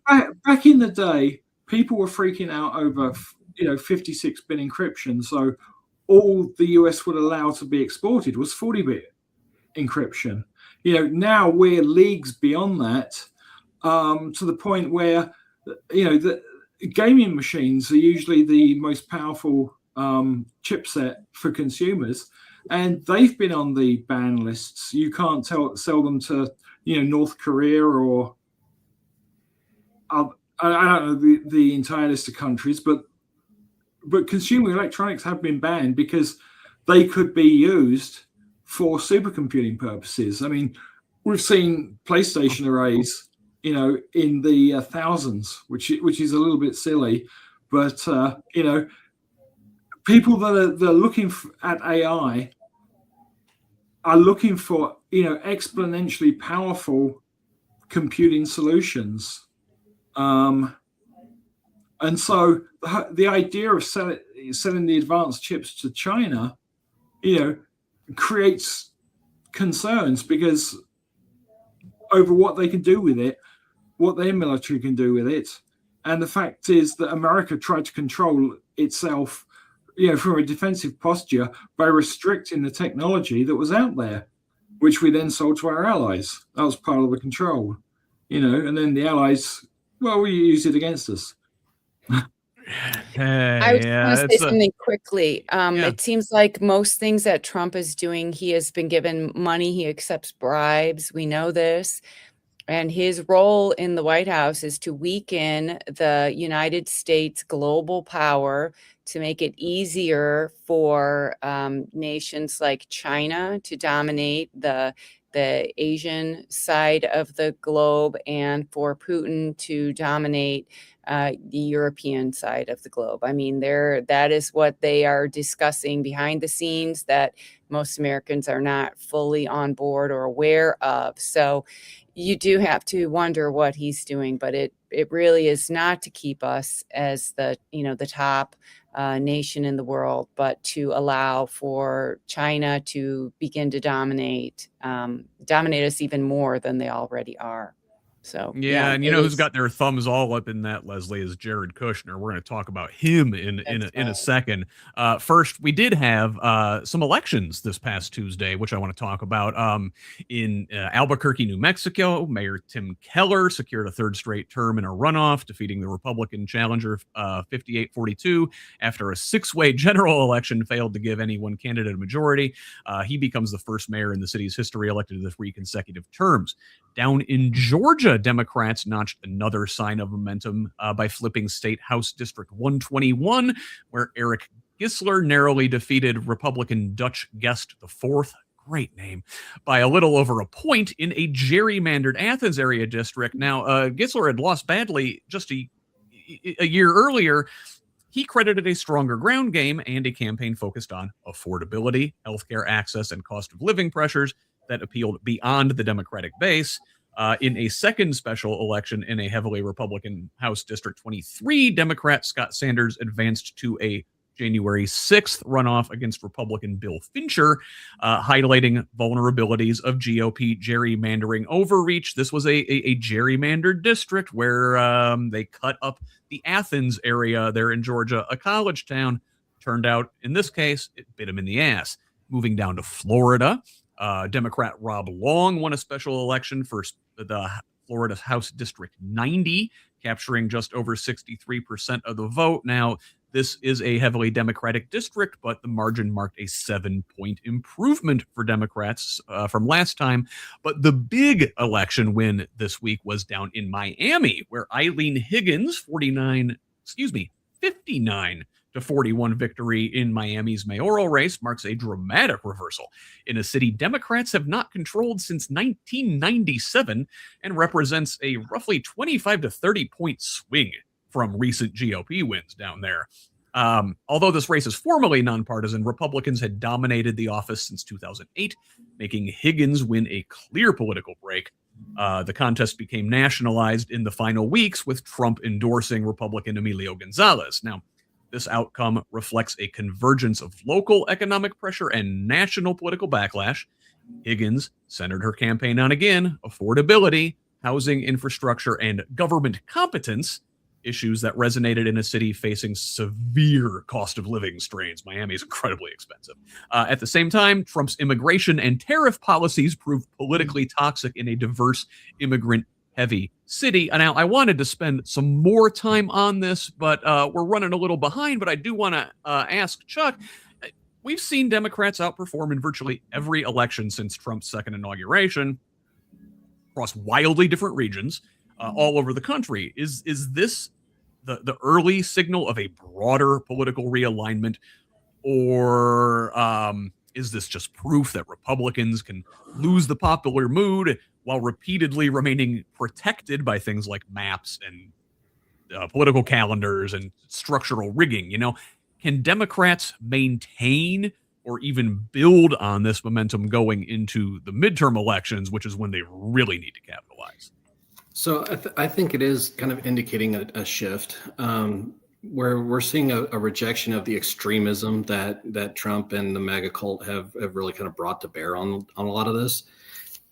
And I think, kind of to the broader point, can Democrats sustain it? I think we can, because we are centering on the idea of affordability, the real down home things that affect everybody day after day. And the local level races, and I've said this 4 times like you're shaking a stick at, the local level races from town, county, state, the whole nine, that's where the ultimate change is happening. And that's where we're seeing the greatest successes right now. And that will start translating to the larger aspects into the national scene, into the midterm. So I believe that, you know, I don't want to necessarily forecast anything, but I would say there is going to be a larger than average hit back for some of these things that have gone on, because people are just over it. They are tired of having everything constrained on them, you know, especially in an economic sense. I mean, you can only squeeze somebody so hard before they scream and say, all right, enough, I'm done with this. And that's what I think it's kind of coming down to.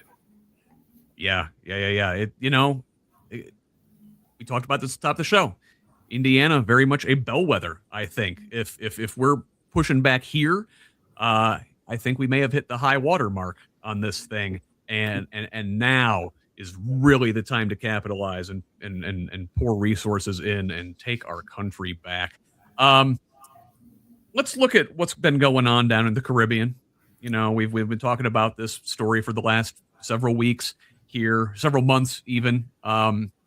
So this week, the U.S. government escalated its pressure campaign against Venezuela by seizing an oil tanker in the Caribbean. This ship is called the Skipper, a vessel carrying Venezuelan crude from the state-owned oil company and long suspected of sanctions evasions tied to Iran. Now, This seizure was carried out by the FBI, DHS, the Coast Guard, and backed by the Pentagon under a federal warrant, not based on direct links to Maduro's government, but on the ship's history of smuggling Iranian oil, including past deliveries to Syria and China, and prior U.S. sanctions for supporting networks connected to Hezbollah and Iran's Revolutionary Guard. Quite a storied history on this little boat.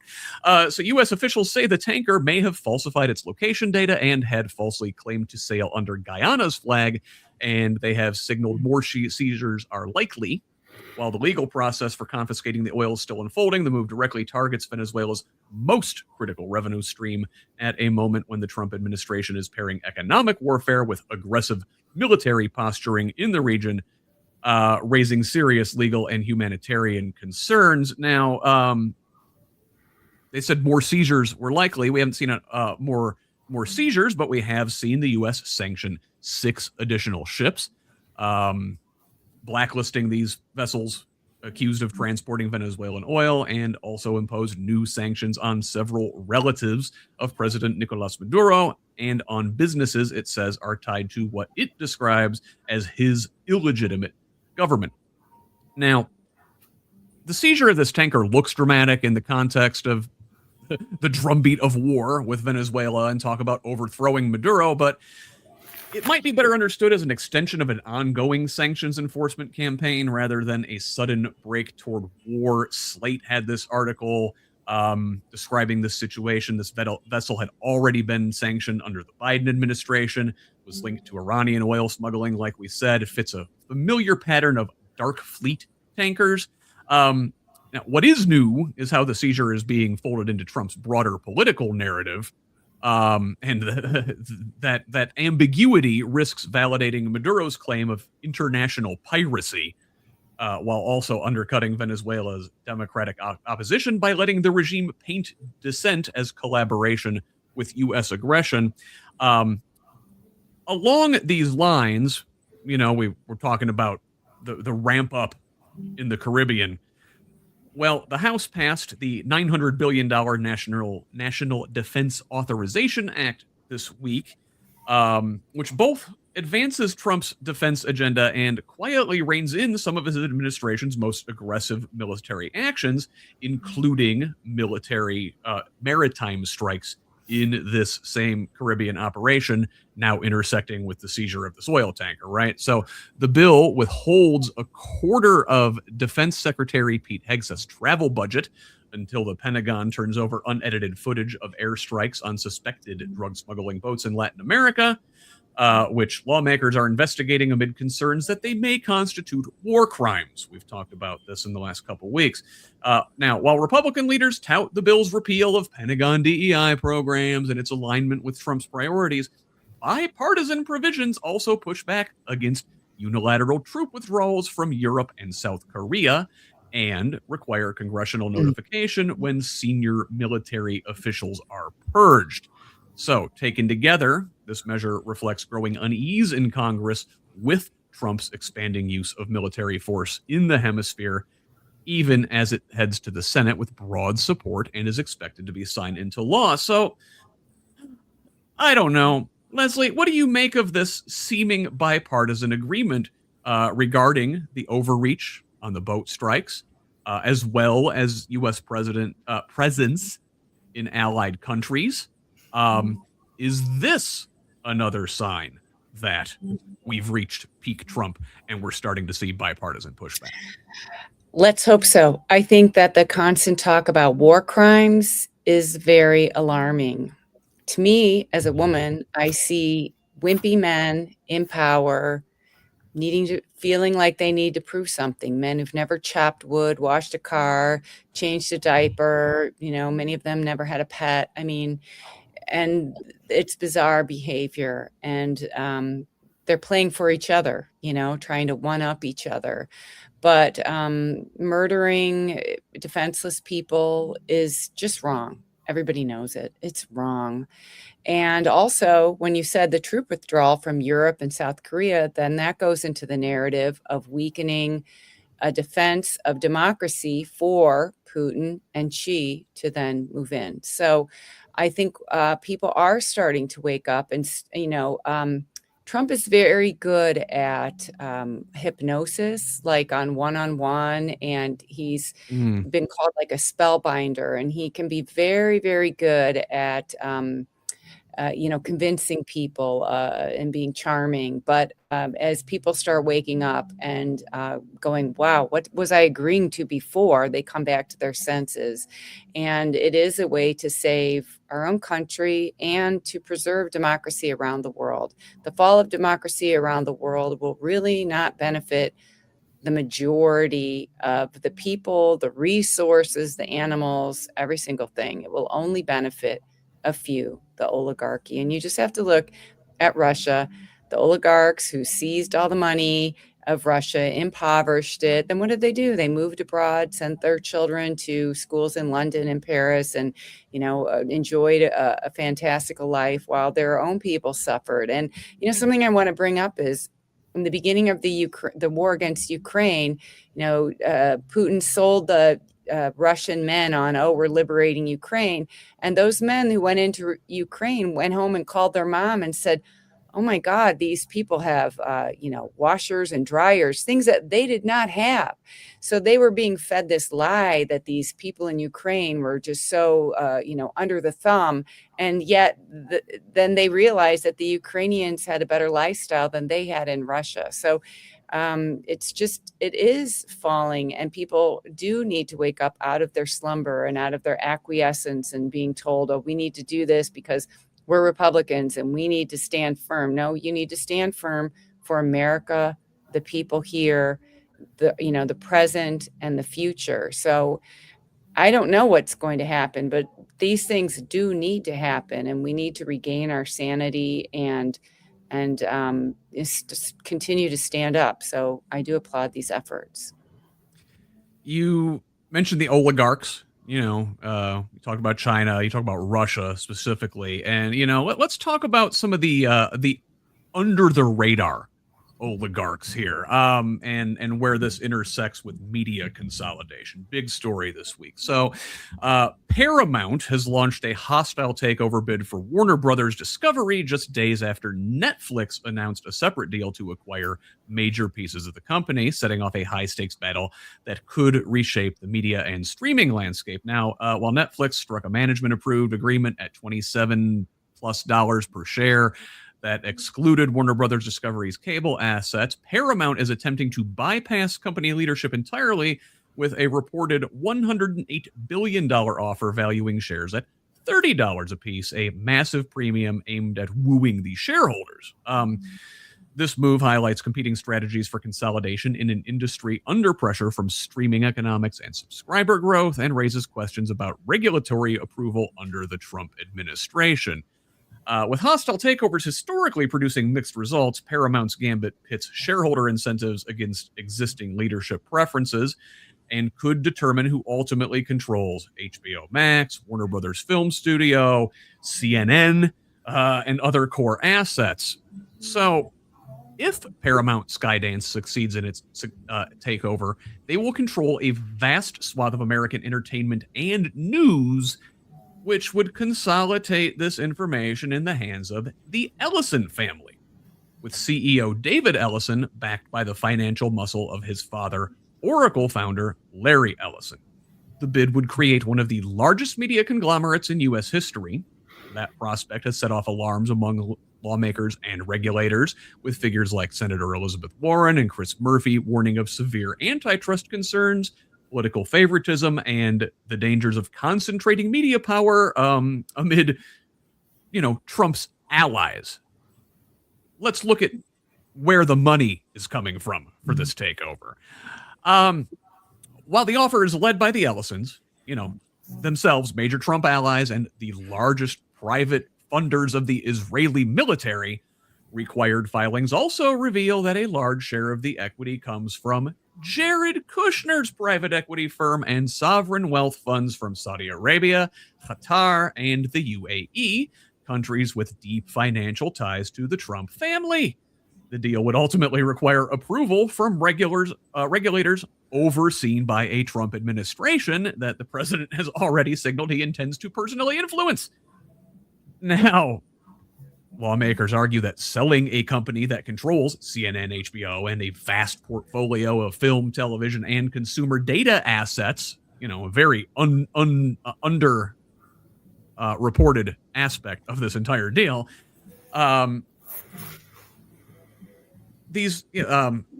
where are we? Yes, selling a vast portfolio of these assets to an entity backed by foreign royal families with close ties to the Trump family risks giving outside governments indirect influence over U.S. media, culture, and sensitive personal information.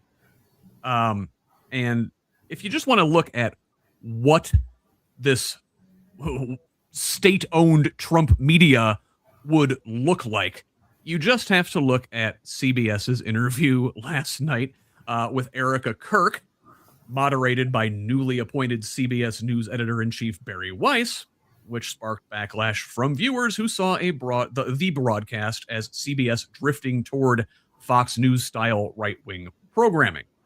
The event focused on Kirk's death, conspiracy theories surrounding it, and criticism of his opponents, but the larger controversy centered on Weiss's role and influence following CBS's acquisition of her outlet, the Free Press, as part of Paramount's merger with Skydance Media, again controlled by the Ellisons.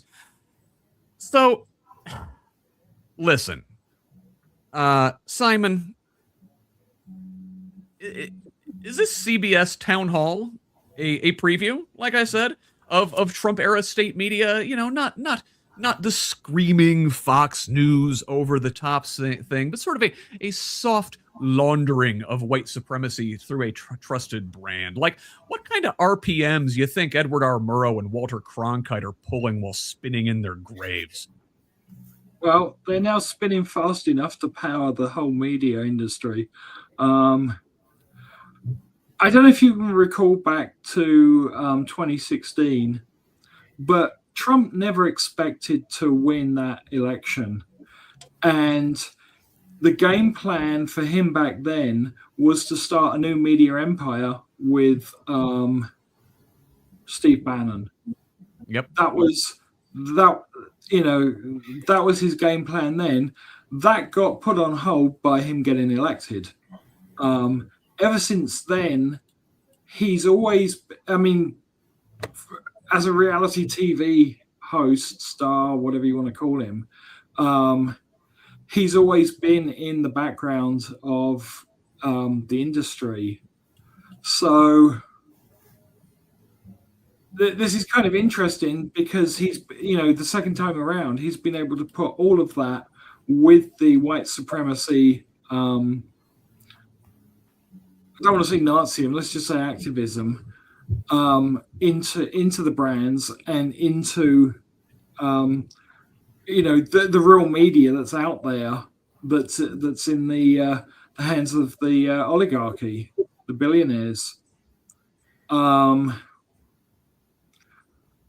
We've also seen the new right-wing broadcasters rebel against Trump. Most of them didn't sign Pete Hegseth's press agreement, and so they've been, they're not part of the Pentagon press corps anymore. So I don't know how far they can push into completely, George Orwell type programming, where black is white, up is down. But from the pulpits that they have through the news organizations, they're already doing it. Yeah, and so listen, Chuck, let me ask you. Leslie brought this up in the context of the Russian oligarchs and whatnot. But at what point does this media consolidation stop being a business story and start being a democracy story? Especially when the owners have direct financial and political ties to the president. And listen, we're talking about the Saudis, the Emiratis, the Qataris here, the axis of oil, right?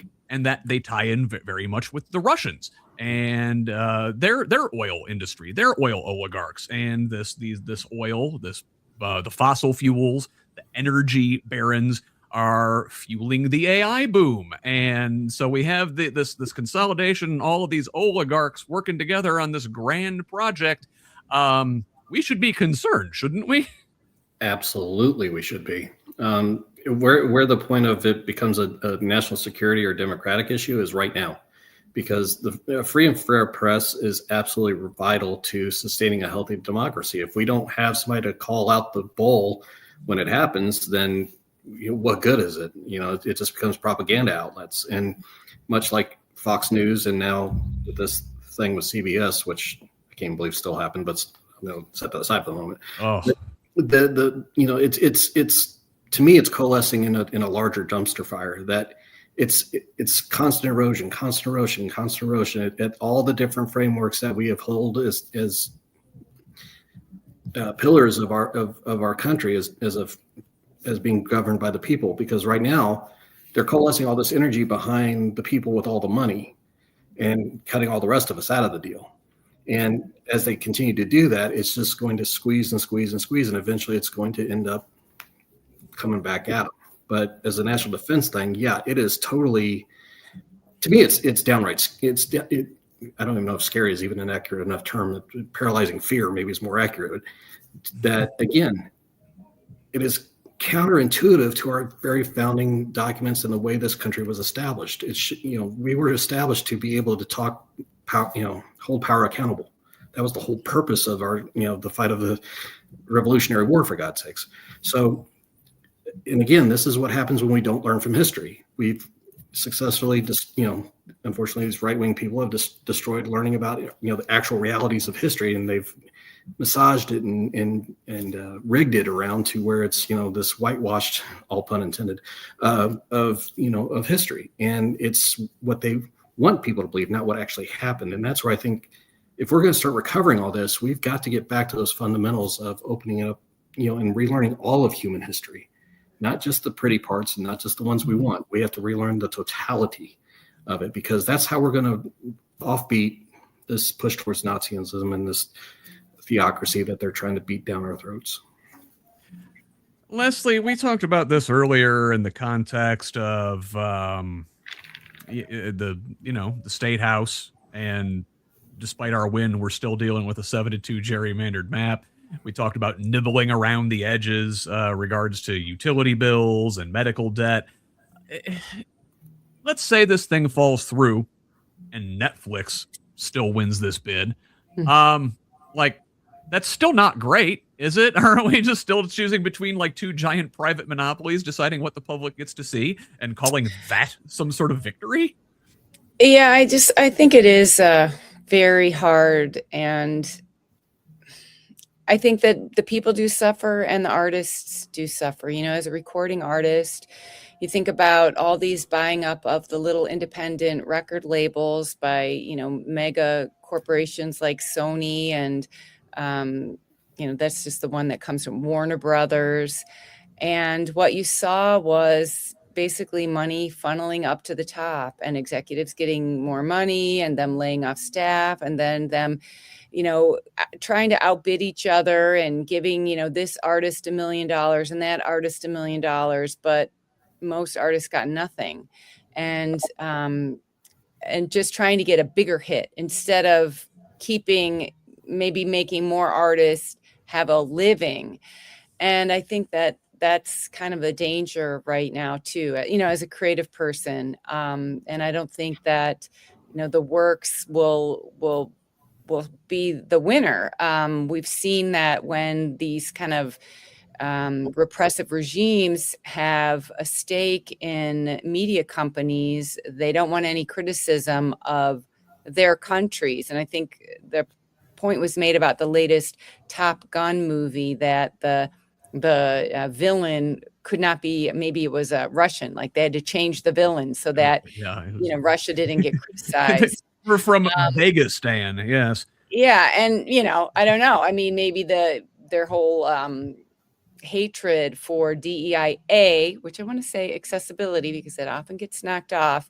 Would we see less programming with people of color and women and people with disabilities? And, it is just, it's ridiculous that we're still having the same argument in 2025, and women make great content, and people of color make great content, and people with disabilities make great content, and it's stories that we want to listen to and we want to hear about, and it enriches us as a culture. And honestly, it's just greed, right? If the corporations would just say no to these hostile takeovers and say, I don't care how much money you offer, we're going to say no, then it would be all right. But I think sometimes that is the danger of going public. And then the corporation's sole purpose is to make more and more money for the shareholders. And instead of just, maybe you don't have to keep making more money. Maybe you just have to keep the company going. And maybe it's okay to lose money here and there. And I think we just need to rethink this. But this drive to make more and money all the time it's a sickness, and it's not part of a healthy community or a healthy mindset. So, no. Say no. Just say no. I would not count on capital to have a conscience at any point. It is going to take the government obliterating these giant conglomerates and smashing them into 1,000 different pieces to get out of this situation. I've got one last story, and we're not really going to have time to talk about it, but I do want to get it on the record. This week, the Republican-controlled Senate voted to block both parties' competing healthcare bills, sharply increasing the likelihood that enhanced Affordable Care Act subsidies enacted in 2021 will expire at year's end and trigger steep premium hikes for roughly 22 Americans as soon as next month.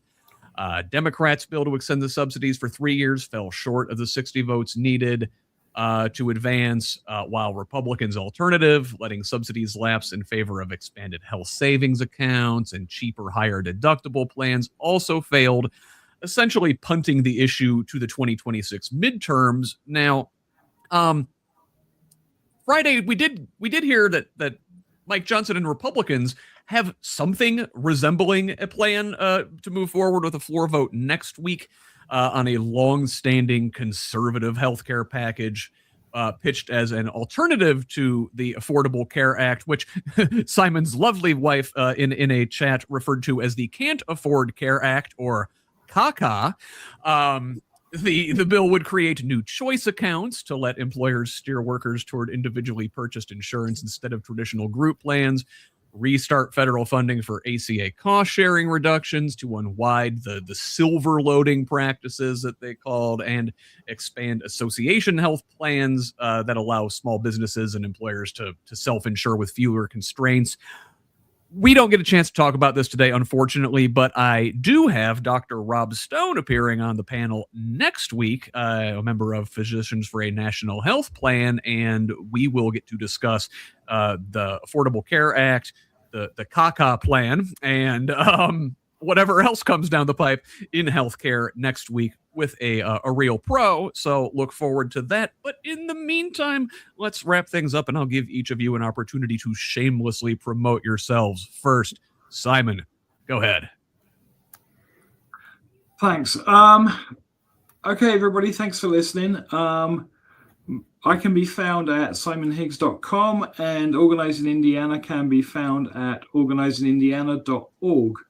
And we've got a bunch of calendars, and most of the organizations that are listed actually did help with the redistricting fight. So it's a one-stop resource hub for everybody to make use of and find your common people.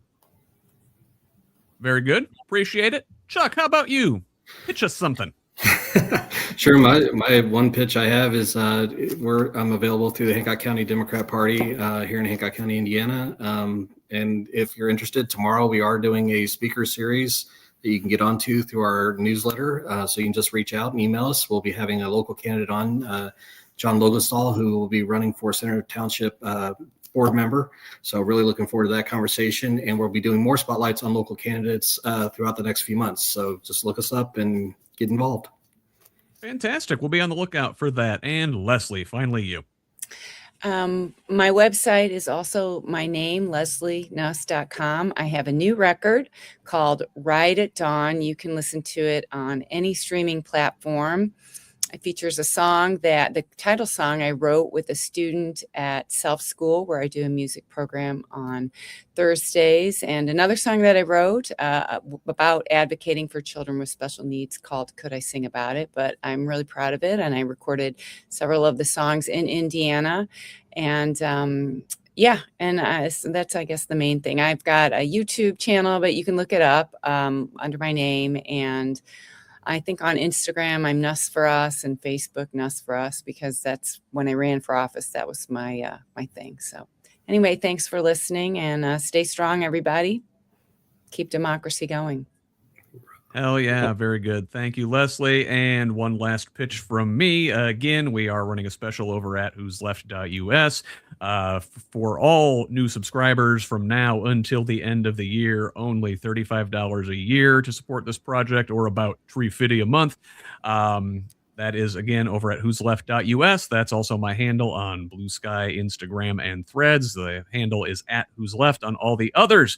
Until next week, I've been Scott Aaron Rogers. Love each other, Indiana. Thanks.